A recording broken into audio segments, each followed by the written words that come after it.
അത് ഇവർ വലുതായാലും എല്ലാ കുട്ടികളും അങ്ങനെയല്ല. ഓട്ടിസം കുട്ടികളുടെ സുമാർ കുട്ടികളൊക്കെ അങ്ങനെയാണ്, ഏകദേശം കുട്ടികളൊക്കെ ആ രീതിയിലാണ്.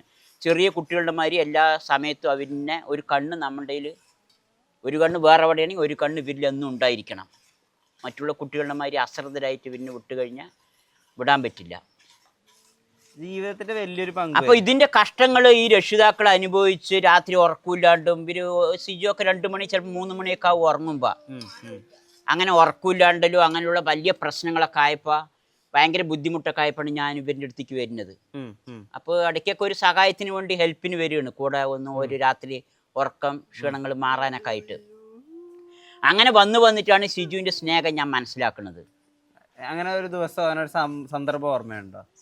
പ്രത്യേകിച്ച് പറയാനില്ല, ഇവരിലൂടെ എപ്പോഴും അങ്ങനെ തന്നെയാണ്. അങ്ങനെ പ്രത്യേകിച്ച് പറയാനില്ല. എന്നും ഇവരിൻ്റെ നല്ല നിഷ്കളങ്കരായ കുട്ടികളാണ്.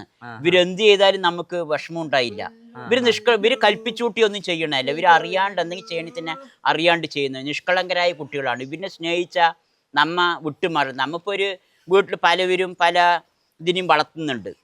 ഇപ്പം നമ്മ ചിലവർ പൂച്ചനെ വളർത്തുന്നുണ്ട്, നായിനെ വളർത്തുന്നുണ്ട്. അതൊക്കെ എന്തുകൊണ്ടാണ്? അത് അവർ നന്നായി സ്നേഹിക്കുന്ന ഒരു സ്നേഹം കൊണ്ടാണ്. ആ സ്നേഹം കൊണ്ടാണ്. ഇവര് പറഞ്ഞാൽ അതിനേക്കാളും ഭയങ്കര സ്നേഹം തരുന്നവരാണ്. ഇവര് മനുഷ്യന്മാർ പൊതുവെ സ്നേഹം തരല് കുറവാണ്. അവരിൽ ശത്രുത ഉണ്ടാവും, വൈരാഗ്യങ്ങൾ ഉണ്ടാവും, ഉള്ളിൽ വെച്ചിട്ടുള്ള പ്രവൃത്തി. ഇവരിൽ അതൊന്നും ഉണ്ടായില്ല. ഇവൻ്റെ സ്നേഹം പറഞ്ഞ നിഷ്കളങ്കമായ സ്നേഹങ്ങളാണ്.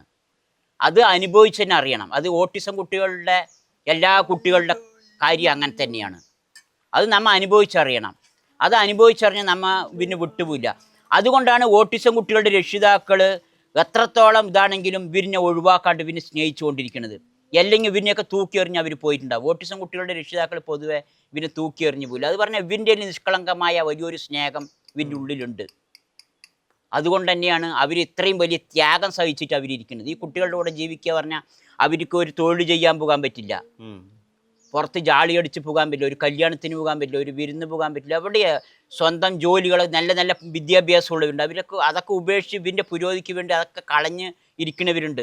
ഒരു സാമൂഹ്യ പ്രവർത്തനത്തിന് പോകാൻ പറ്റില്ല. അത് പറഞ്ഞാൽ ഇവൻ്റെ കൂടെ തന്നെ എല്ലാ സമയവും ഇരിക്കണം, ഫുൾ ടൈം. അപ്പം അതൊക്കെ ഒഴിവാക്കിയിരിക്കുന്നതുകൊണ്ട് ഇവൻ്റെ നിഷ്കളങ്കമായ ആ സ്നേഹം അനുഭവിച്ചുകൊണ്ട് മാത്രമാണ്. ശ്രീകുട്ട പാലൊഴിക്ക് ശ്രീകുട്ട. ആ മെല്ലെ ഒഴുക്കിട്ടാ. ആ എല്ലാം മണം നോക്കൂ സിജു.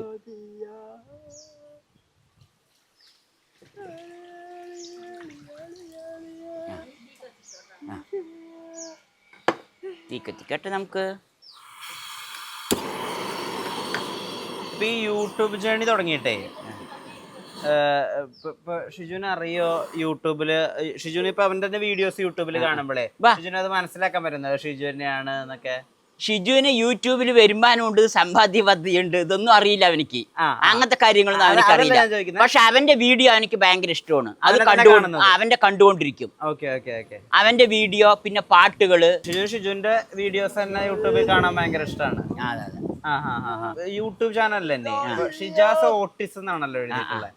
അപ്പൊ ആളുകൾ പറയുന്നുണ്ട് ഓട്ടിസത്തിന് ഒരു ഐഡന്റിഫിക്കേഷൻ മാർക്ക് പോലെ ഉപയോഗിച്ചേക്കുന്നത്. സാധാരണ അങ്ങനെ ഓട്ടിസം എന്നുള്ള ഒരു പേര് സാധാരണ കൊടുക്കാറില്ല, ആരും കൊടുക്കില്ല. അങ്ങനെ ഒരു പേര് കൊടുക്കണം, അങ്ങനെ അതൊരു ഐഡന്റിറ്റി ആവണമെന്ന്. അത് പറഞ്ഞ സിജുവിന്റെ കാലഘട്ടത്തിൽ ഇപ്പൊ അവന് 23 വയസ്സായി. ഇവൻ വളർന്നു വരുന്ന കാലഘട്ടത്തിൽ ഓട്ടിസത്തിന് കുട്ടി പറ്റിയൊന്നും അത്ര കാര്യമായിട്ട് യൂട്യൂബുകളിലും അല്ലെങ്കിൽ അങ്ങനെയുള്ള സോഷ്യൽ മീഡിയയിലൊന്നും കാര്യമായിട്ടില്ല. ആദം ഓട്ടിസം പറഞ്ഞിട്ടൊക്കെ അങ്ങനെ പല ഫാദർ ഓട്ടിസം, മദർ ഓട്ടിസം പറഞ്ഞിട്ടൊക്കെ വിദേശ രാജ്യങ്ങൾ, അമേരിക്കന്മാരിലുള്ള പല രാജ്യങ്ങളിൽ നമ്മൾ ഈ ഓട്ടിസത്തിൻ്റെ സെർച്ച് ചെയ്യുമ്പോൾ അതൊക്കെ കാണാം. അപ്പോൾ അവർക്കൊക്കെ മില്യൺ കണക്കിന് വ്യൂസ് ഉണ്ട്. അവരൊക്കെ അങ്ങനെ പറഞ്ഞാൽ ആ കുട്ടികൾ തലയടിക്കുന്നതും തലയടിച്ച് തല്ലുന്നതും കരയുന്നതും വീഴുന്നതും നിലവിളിക്കുന്നതും അക്രമം ചെയ്യുന്നതും ഇതെല്ലാം അവർ ആ കുട്ടി ജീവിതത്തിൽ എന്ത് ചെയ്യണോ അതൊക്കെ അവർ കാണിക്കും. അവർക്കതിൽ മാനക്കടൊന്നുമില്ല.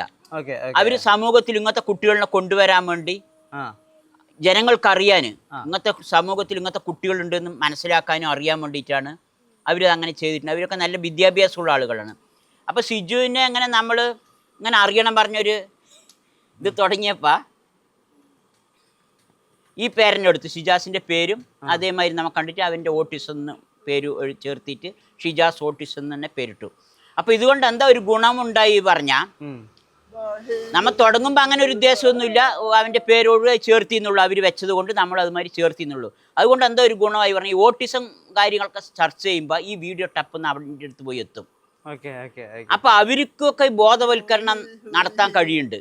ഒരുപാട് രാജ്യത്തു നിന്നൊക്കെ പല രാജ്യത്ത് ഞങ്ങളുടെ മലയാളികൾ വിളിക്കാറുണ്ട്. ആഫ്രിക്കയിൽ നിന്ന് വിളിക്കുന്നുണ്ട്, കാനഡയിലാണ് നമ്മുടെ ഇൻസ്റ്റാഗ്രാം ഏറ്റവും കൂടുതൽ കാണുന്നത്. പിന്നെ ദുബായ്, പിന്നെ എറണാകുളം, പിന്നെ കോഴിക്കോട്. അത് നിങ്ങൾക്ക് അറിയാലോ, അവിടെയാണ് ഏറ്റവും കൂടുതൽ കാനഡയിലാണ് കാണുന്നത്. അപ്പൊ പല രാജ്യങ്ങളിലും മലയാളികളുണ്ട്. ഇവർക്കൊക്കെ ധാരാളം ഇപ്പൊ ലക്ഷക്കണക്കിന് കുട്ടികളുണ്ട്, ഓട്ടിസം കുട്ടികൾ, 2 വയസ്സ് 3 വയസ്സ് 4 വയസ്സ് 5 വയസ്സ് പറഞ്ഞിട്ടൊക്കെ. അപ്പൊ അങ്ങനെയുള്ളവരൊക്കെ നമ്മളെ വിളിക്കും, പരിചയപ്പെടും. ഇതിന് എങ്ങനെയാ ഇപ്പൊ ഇവര് ആദ്യം ബാത്റൂമിലേക്ക് പോകണം, ഇതിന്റെ ശീലങ്ങളൊക്കെ പഠിക്കണം. ഇവർക്കൊന്നും അറിയില്ല. അത് തൊട്ട് ഇവരിനെ 1, 2 തൊട്ട് പഠിപ്പിച്ച് വരണം. അപ്പൊ അതിന് എങ്ങനെ നിങ്ങൾ ഈ കുട്ടീനെ ഈ നിലയ്ക്ക് ആക്കി എന്നുള്ളത് ഞങ്ങളുടെ അടുത്ത് വിളിച്ചു ചോദിക്കും. അപ്പൊ അങ്ങനെ ഞങ്ങൾക്ക് നാട്ടിൽ പല രാജ്യത്തിന്റെ മലയാളികളുള്ള പല ഭാഗത്തു നിന്നും ഇങ്ങനെ വിളി വരും. അപ്പൊ ഞങ്ങൾ അങ്ങനെയുള്ള ബന്ധങ്ങൾ ഞങ്ങൾക്ക് നിറയുണ്ട്. അപ്പൊ അവർക്കൊക്കെ ഞങ്ങൾ ഈ നിർദ്ദേശം കൊടുക്കും, ഇങ്ങനെ ചെയ്യണം, അങ്ങനെ ചെയ്യണം. അപ്പോൾ അവർക്ക് അതൊരു വലിയ സന്തോഷമാണ്. അങ്ങനെ പല ഉപകാരങ്ങളും ഇതുകൊണ്ടുണ്ടായിട്ടുണ്ട്. പിന്നെ എല്ലാവരും ഓട്ടിസം കുട്ടികളെയൊക്കെ വീട്ടിൻ്റെ ഉള്ളിലിരുത്തലാണ് എല്ലാവരുടെയും പതിവ്. നമ്മ ഇവരിനെ സമൂഹത്തിൻ്റെ മുന്നിലേക്ക് കാണിക്കുക എന്നുള്ളതും കൂടിയാണ് തെളിയിച്ചിരിക്കുന്നത്. അപ്പോൾ ഇതുകൊണ്ട് നിറയെ രക്ഷിതാക്കൾ ഇതേമാതിരി ചാനലുകൾ പലതും തുടങ്ങി കുട്ടികളെ പുറത്ത് കൊണ്ടുപോകുന്നുണ്ട്. അവരിനിങ്ങനെയുള്ള പല പരിശീലനങ്ങളും വീട്ടുകാർ കൊടുക്കുന്നുണ്ട്. കുക്കിങ്ങിനെ നിറയെ ആളുകൾ നിറയെ കുട്ടികൾക്ക് ഇങ്ങനെ ചെയ്യിപ്പിച്ച് കൊടുക്കുന്നുണ്ട്. ഷിജുവിന്റെ ഒരു യൂട്യൂബ് ചാനൽ തുടങ്ങിയിട്ട് ഇപ്പൊ കുറച്ചായല്ലോ. അതിന്റെ വരുമാനം അല്ലെങ്കിൽ അത് എങ്ങനെയുണ്ട് പറഞ്ഞ ഷിജുവിന്റെ യൂട്യൂബ് ചാനലിന്റെ വരുമാനം ഉണ്ടല്ലോ, അതിപ്പോ ഒരു മാസം എങ്ങനെയാണ്, അതിലെങ്ങനെയാണ് ഡീൽ ചെയ്യുന്നത്?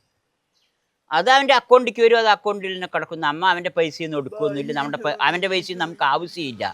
ഇവർ സമ്പാദിക്കുന്നുണ്ട്, ഇവർക്ക് മാന്യമായ വരുമാനമുണ്ട്. എനിക്കും എൻ്റേതായ വരുമാനങ്ങളുണ്ട്, ഞങ്ങൾ അതുകൊണ്ട് ജീവിക്കണം. അവൻ്റെ വരുമാനം അവൻ്റെ അക്കൗണ്ടിൽ തന്നെ കിടക്കണം. ഞങ്ങളുടെ പിറ്റേക്കാലം അവനക്കൊരു ഇത് വേണ്ടേ. അല്ല, ഷിജുക്കുട്ടൻ്റെ പേരിൽ തന്നെ ഒരു ബാങ്ക് അക്കൗണ്ട് ഉണ്ട്. അപ്പോൾ ഇവർ കൂട്ടായ തൊടാൻ പറ്റില്ല, ചൂടാണ്, ചൂട്.